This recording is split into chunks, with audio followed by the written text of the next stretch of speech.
আসসালামু আলাইকুম ওয়া রাহমাতুল্লাহ। ইসলামিক জিজ্ঞাসা ও জবাব।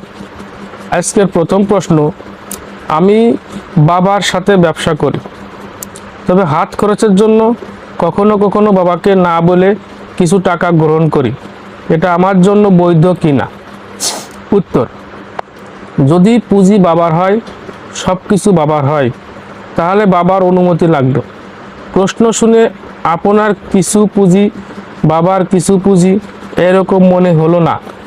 বাবার ব্যবসা, আপনি যেখানে কর্ম করেন এমন মনে হলো। এখানে একটি কথা বলে রাখি, আমাদের সমাজে ভাইয়ের দোকানে ভাই কাজ করে, বাবার ব্যবসায় ছেলে কাজ করে, কিন্তু কোনো চুক্তি থাকে না, বেতনের কথা থাকে না। এটা ঠিক নয়। এতে যিনি কাজ করেন তার উপর জুলুম হয়।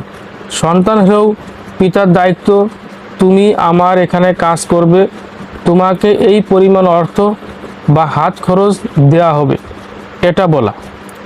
আমরা সন্তানদেরকে কর্মমুখী করব, পরনির্ভরশীল করব না।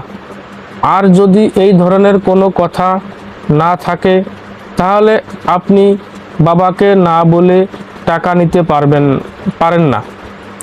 বাবাকে বলতে হবে, আমি মাঝে মাঝে হাত খরচ নেব।